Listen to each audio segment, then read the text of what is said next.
بغور سمجھیے گا بات کو، ذرا تھوڑا سا پس منظر سمجھ لیں۔ 15 سال تک اعلان نبوت کے بعد نبی پاک صلی اللہ علیہ وسلم نے کسی جنگ کی، کسی لڑائی کی اجازت نہیں دی، کسی قسم کی منع فرمایا، بلکہ فرمایا لکم دینکم ولی دین، تمہارا اپنا دین ہے، ہمارا اپنا دین ہے، منع کر دیا گیا۔ مسلمان ہجرت کر کے آ گئے مکہ سے مدینہ، لیکن یہاں بھی قریش مکہ اور کفار مکہ نے عالم اسلام کو، مسلمانوں کو، نبی پاک صلی اللہ علیہ وسلم کو سکون سے بیٹھنے نہیں دیا، پریشان کرتے رہتے تھے۔ اور اس پریشانیوں میں سے ایک بڑی پریشانی، جب تک آپ بات کے پس منظر کو نہیں سمجھیں گے آپ کو اصل مضمون سمجھ میں نہیں آئے گا۔ پریشان کرتے تھے مسلمانوں کو، مدینے آ کر پریشان کرتے۔ دنیا کا ایک مزاج ہے،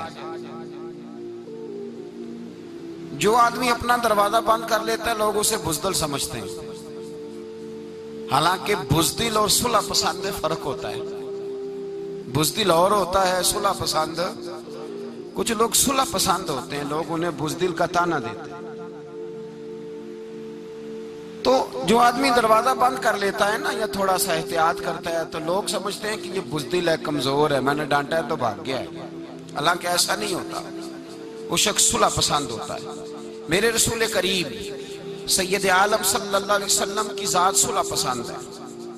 حضور علیہ السلام نے صلح کو اہمیت دی ہے، اور وَصُلْحُ خیر، صلح بہتر ہے۔ انہی لفظوں کے ساتھ محبوب نے ہمیں تعلیم ارشاد فرمائی ہے، صلح کو درجہ دیا ہے۔ تو 15 سال تک کوئی لڑائی نہیں لڑی۔ اب انہوں نے سمجھا شاید مسلمان بزدل ہیں، یہ تو تلوار ہی نہیں اٹھاتے، یہ تو شاید جانتے ہی نہیں اس فن کو، ان کو تو خبر ہی نہیں۔ یہ کیا کرتے کہ مسلمانوں کو مدینے آ کے تنگ کرتے، گھر تک آ جاتے۔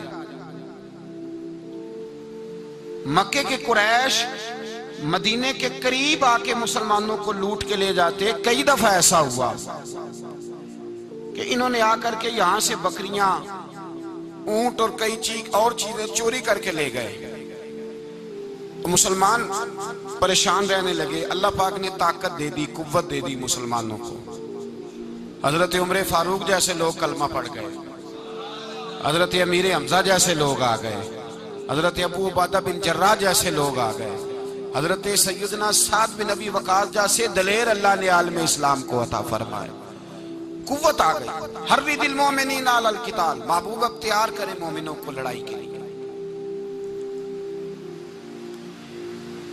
ایک قافلہ آ رہا تھا، ابو سفیان مال لے کے ایک سفر پہ نکلا ہوا تھا، اس میں قریش کے سارے لوگوں کا مال تھا۔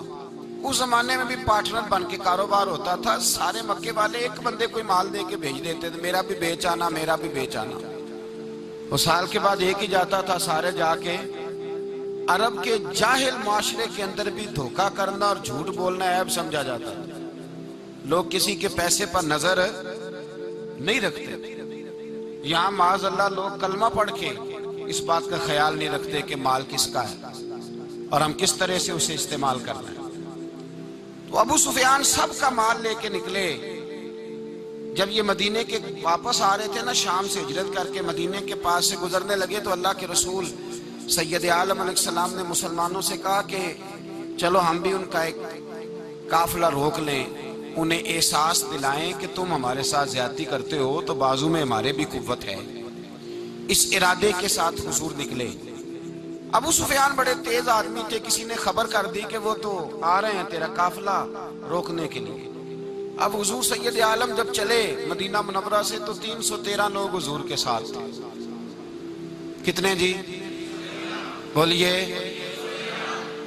313۔ تحقیق یہ ہے کہ 312 تھے۔ حضرت عثمان غنی کو شامل کیا گیا بدریوں میں، لیکن حضور انہیں چھوڑ گئے تھے، اس لیے کہ ان کی زوجہ اور نبی پاک کی پیاری صاحبزادی بڑی علیل تھی۔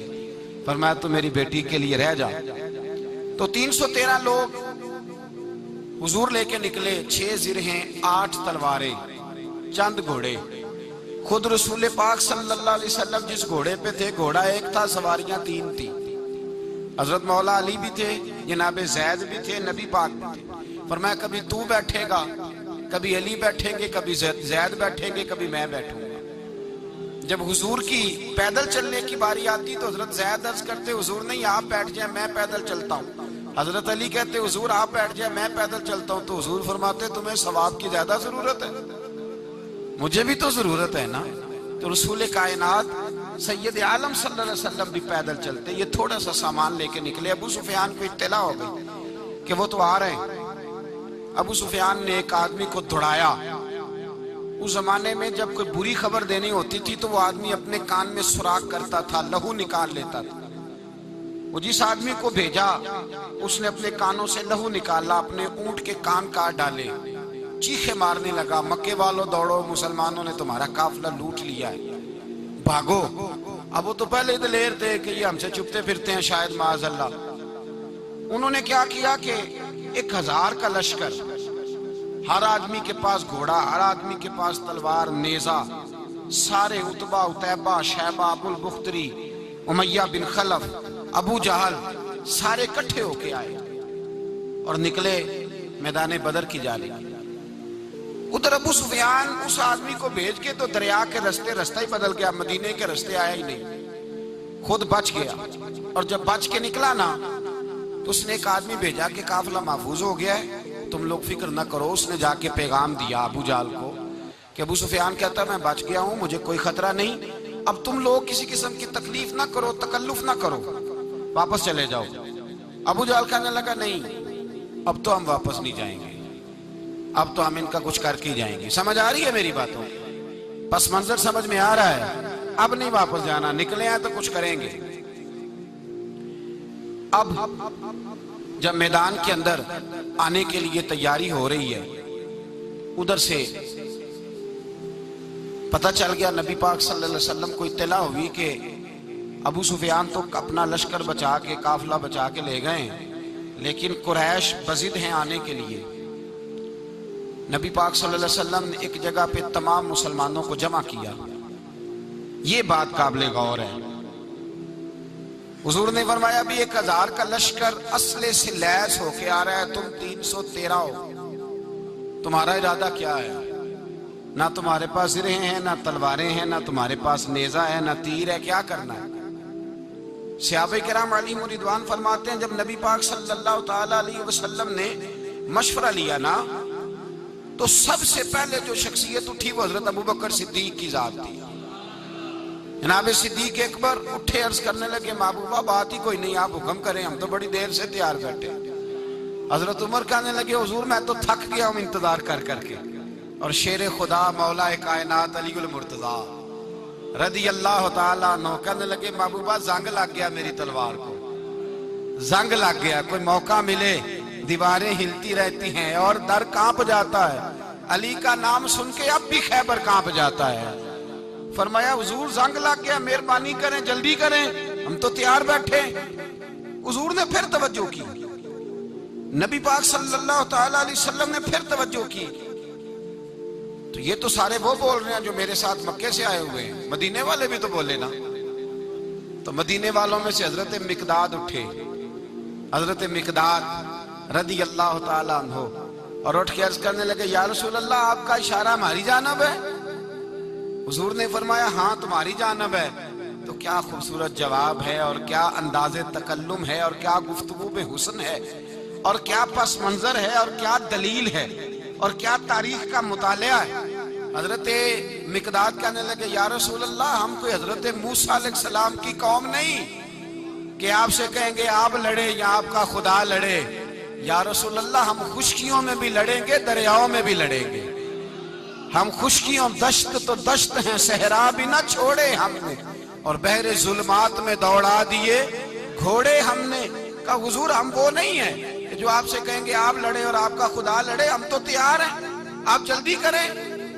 پھر حضرت سعد اٹھے، سعد بن عبادہ رضی اللہ تعالیٰ عنہ اٹھے اور کیا خوبصورت عرض کیا، کہا یا رسول اللہ کس سے لڑنا ہے؟ حضور بولیے ذرا یا رسول اللہ۔ حضور نے فرمایا قریش مکہ سے۔ تو صحابی کا وجد دیکھیے گا، انداز دیکھیے گا، کہنے لگے حضور سنا ہے جن نظر نہیں آتے، دیو نظر نہیں آتے،